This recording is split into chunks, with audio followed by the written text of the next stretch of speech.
ಸ್ನೇಹಿತರೆ, ವಿಟಚ್ಗೆ ಸ್ವಾಗತ ಸುಸ್ವಾಗತ. ಮಾಹಿತಿ ಹಾಗೂ ಮನೋರಂಜನೆಗಾಗಿ ವಿಟಚ್ನ ಸಬ್ಸ್ಕ್ರೈಬ್ ಮಾಡೋದನ್ನ ಮರೆಯದಿರಿ. ಸ್ನೇಹಿತರೆ, ಶುಭ ಸೂಚಕಗಳು, ಒಳ್ಳೆಯ ಶಕುನಗಳು, ಅಶುಭ ಸೂಚಕಗಳು, ಕೆಟ್ಟ ಶಕುನಗಳು ಇವೆಲ್ಲವೂ ಅವರವರ ನಂಬಿಕೆಯ ತಳಹದಿಯ ಮೇಲೆ ನಿಂತಿರುತ್ತದೆ. ಇದರ ಪ್ರಕಾರವಾಗಿಯೇ ಪಿತೃಪಕ್ಷದ ಅವಧಿಯಲ್ಲಿ ನಿಮ್ಮ ಪಿತೃಗಳು ನಿಮ್ಮ ಮೇಲೆ ಸಂತುಷ್ಟರಾಗಿದ್ದಾರೆಯೇ ಅಥವಾ ನಿಮ್ಮ ಮೇಲೆ ಕೋಪಗೊಂಡಿದ್ದಾರೆಯೇ ಎಂಬುದನ್ನು ಪಿತೃಪಕ್ಷದಲ್ಲಿ ಯಾವೆಲ್ಲ ಸೂಚನೆಗಳಲ್ಲಿ ನಾವು ತಿಳಿಯಬಹುದು ಎಂಬುದನ್ನು ಈ ವಿಡಿಯೋದಲ್ಲಿ ನೋಡೋಣ. ಪಿತೃಪಕ್ಷವು ಈಗಾಗಲೇ ಆರಂಭವಾಗಿದೆ. ಈ ಸಮಯದಲ್ಲಿ ಯಾವುದೇ ಶುಭ ಕಾರ್ಯಗಳನ್ನು ಮಾಡುವುದನ್ನು ನಿಷೇಧಿಸಲಾಗಿದೆ. ಏಕೆಂದರೆ ಪಿತೃಪಕ್ಷದ ಸಮಯದಲ್ಲಿ ಪೂರ್ವಜರು ಮತ್ತೊಮ್ಮೆ ಭೂಮಿಗೆ ಬರುತ್ತಾರೆ ಎಂದು ನಂಬಲಾಗಿದೆ. ಈ ಕಾರಣಕ್ಕಾಗಿಯೇ ಪಿತೃಪಕ್ಷದ ಅವಧಿಯಲ್ಲಿ ಪೂರ್ವಜರ ಶಾಂತಿ ಮತ್ತು ಮೋಕ್ಷಕ್ಕಾಗಿ ಶ್ರಾದ್ದ ಅಥವಾ ತರ್ಪಣ ಕಾರ್ಯವನ್ನು ಮಾಡಲಾಗುತ್ತದೆ. ಅನೇಕ ಧಾರ್ಮಿಕ ನಂಬಿಕೆಗಳು ಪಿತೃಪಕ್ಷದೊಂದಿಗೆ ಸಂಬಂಧ ಹೊಂದಿವೆ. ಈ ನಂಬಿಕೆಗಳ ಪ್ರಕಾರ ಪಿತೃಗಳು ನಿಮ್ಮ ಮೇಲೆ ಸಂತುಷ್ಟರಾಗಿದ್ದರೆ ಹಾಗೂ ನಿಮ್ಮ ಅಭಿವೃದ್ಧಿಯನ್ನು ಅವರು ಬಯಸುತ್ತಿದ್ದರೆ ಈ ಎಲ್ಲ ಸೂಚನೆಗಳನ್ನು ನೀಡುತ್ತಾರೆ ಎಂದು ಹೇಳಲಾಗಿದೆ. ಹಾಗಾದರೆ ಪಿತೃಪಕ್ಷದಲ್ಲಿ ಯಾವೆಲ್ಲ ಸೂಚನೆಗಳು ಶುಭವಾಗಿರುತ್ತವೆ ಮತ್ತು ಅಶುಭವಾಗಿರುತ್ತವೆ ಎಂಬುದನ್ನು ತಿಳಿಯೋಣ. ಪಿತೃಪಕ್ಷದ ಸಮಯದಲ್ಲಿ ಯಾರಾದರೂ ನಿಮ್ಮ ಬಳಿ ಬಂದು ಹಸಿದಿರುವವರು ಅಥವಾ ನಿರ್ಗತಿಕರು ಸಹಾಯವನ್ನು ಕೇಳಿದರೆ, ಆಹಾರವನ್ನು ಕೇಳಿದರೆ ತಪ್ಪದೆ ನಿಮ್ಮ ಕೈಲಾದಷ್ಟು ಸಹಾಯವನ್ನು ಮಾಡಿ ತಿನ್ನಲು ಏನಾದರೂ ನೀಡಬೇಕು. ಏಕೆಂದರೆ ಅವರು ಪೂರ್ವಜರು ಆಗಿರಬಹುದು. ಈ ಸಮಯದಲ್ಲಿ ನೀವು ಸಹಾಯವನ್ನು ಮಾಡಿದರೆ ಪೂರ್ವಜರು ಸಂತುಷ್ಟರಾಗುತ್ತಾರೆ.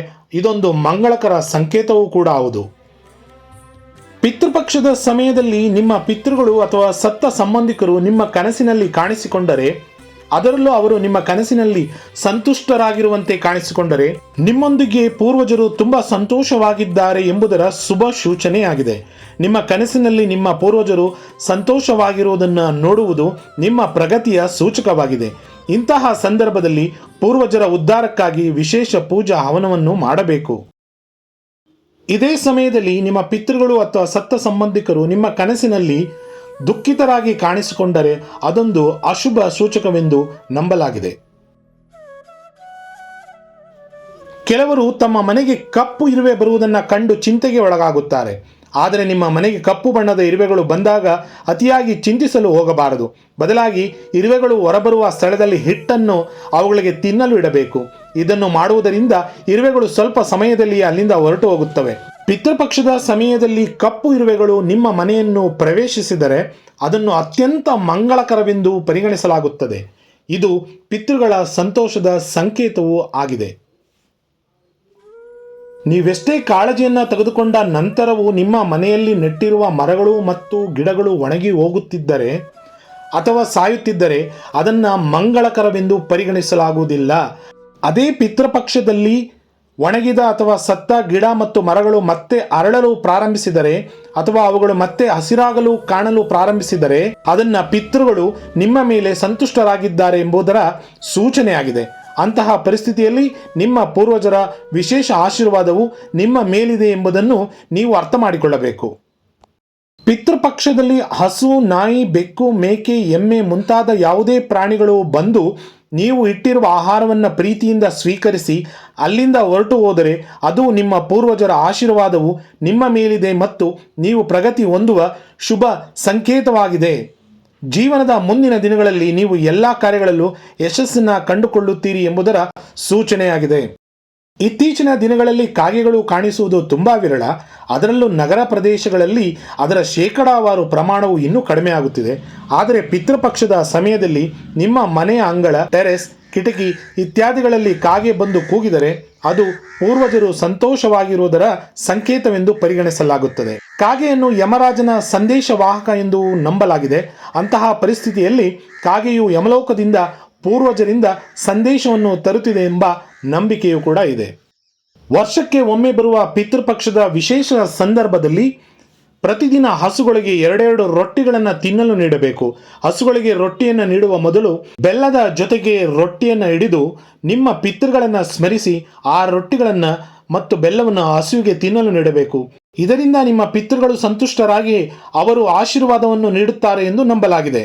ಶಾಸ್ತ್ರದ ಪ್ರಕಾರ ಪಿತೃಪಕ್ಷದಲ್ಲಿ ವಿವಾಹಿತರು ಶ್ರಾದ್ದವನ್ನು ಮಾಡುತ್ತಿದ್ದರೆ ಅವನ ಹೆಂಡತಿ ಅವನೊಂದಿಗೆ ಇರುವುದು ಅವಶ್ಯಕವಾಗಿದೆ.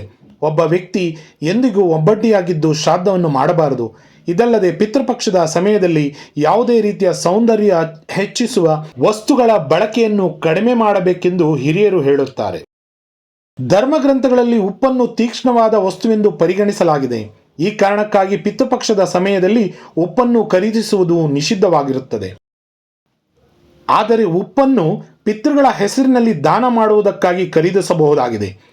ಇವುಗಳನ್ನು ನೀವು ನಿಮ್ಮ ಸ್ವಂತ ಬಳಕೆಗಾಗಿ ಅಥವಾ ಕುಟುಂಬದ ಬಳಕೆಗಾಗಿ ಪಿತೃಪಕ್ಷದಲ್ಲಿ ಇವುಗಳನ್ನು ಖರೀದಿಸಬಾರದೆಂದು ನಂಬಲಾಗಿದೆ. ಆಚರಣೆ ಮತ್ತು ನಂಬಿಕೆಗಳ ಪ್ರಕಾರ ಪಿತೃಪಕ್ಷದ ಸಮಯದಲ್ಲಿ ಅಪ್ಪಿತಪ್ಪಿಯು ಅಡುಗೆ ಮನೆಯಲ್ಲಿ ಕಬ್ಬಿಣದ ಲೋಹದಿಂದ ತಯಾರಿಸಿದ ಪಾತ್ರೆಗಳನ್ನು ಬಳಸಬಾರದು. ಈ ಅವಧಿಯಲ್ಲಿ ಕಬ್ಬಿಣದ ಪಾತ್ರೆಗಳಲ್ಲಿ ಯಾವುದೇ ಆಹಾರ ಪದಾರ್ಥಗಳನ್ನು ಬೇಯಿಸಬಾರದು. ಧಾರ್ಮಿಕ ನಂಬಿಕೆಗಳ ಪ್ರಕಾರ ಪಿತೃಪಕ್ಷದ ಸಮಯದಲ್ಲಿ ಕಬ್ಬಿಣದ ಪಾತ್ರೆಗಳಲ್ಲಿ ಆಹಾರವನ್ನು ಬೇಯಿಸುವುದರಿಂದ ಪಿತೃಗಳು ನಿಮ್ಮ ಮೇಲೆ ಅಸಮಾಧಾನಗೊಳ್ಳಬಹುದು. ಆದ್ದರಿಂದ ಪಿತೃಪಕ್ಷದಲ್ಲಿ ಕಬ್ಬಿಣದ ಪಾತ್ರೆಗಳನ್ನು ಬಳಸಿದರೆ ಪಿತೃಗಳ ಆತ್ಮಕ್ಕೆ ಶಾಂತಿ ಸಿಗುವುದಿಲ್ಲವೆಂದು ನಂಬಲಾಗಿದೆ. ಸ್ನೇಹಿತರೆ, ಆಚರಣೆಗಳು, ಸಂಪ್ರದಾಯಗಳು ವ್ಯಕ್ತಿಯಿಂದ ವ್ಯಕ್ತಿಗೆ, ಸ್ಥಳದಿಂದ ಸ್ಥಳಕ್ಕೆ ಬದಲಾಗಬಹುದು. ಆದರೆ ನಂಬಿಕೆಗಳು, ಅಪನಂಬಿಕೆಗಳು ಅವರವರ ಅನುಭವದಲ್ಲಿ ಉಂಟಾಗುವಂತಹ ಪರಿವರ್ತನೆಗಳಾಗಿವೆ. ಸ್ನೇಹಿತರೆ, ಎಲ್ಲ ಪಿತೃಗಳಿಗೆ ಈ ಮೂಲಕ ನಮನವನ್ನ ಮತ್ತು ಗೌರವವನ್ನು ಸಲ್ಲಿಸುತ್ತಾ ಪಿತೃಗಳು ಎಲ್ಲರಿಗೂ ಸನ್ಮಂಗಳವನ್ನು ಕೊಡಲಿ ಎಂದು ಹಾರೈಸುತ್ತಾ ಈ ವಿಶೇಷವಾದ ಎಪಿಸೋಡನ್ನು ಇಲ್ಲಿಗೆ ಮುಗಿಸ್ತಾ ಇದ್ದೀನಿ. ವಿ ಟಚ್ ಅನ್ನು ಲೈಕ್ ಮಾಡಿ, ಶೇರ್ ಮಾಡಿ, ಸಬ್ಸ್ಕ್ರೈಬ್ ಮಾಡಿ. ಧನ್ಯವಾದಗಳು.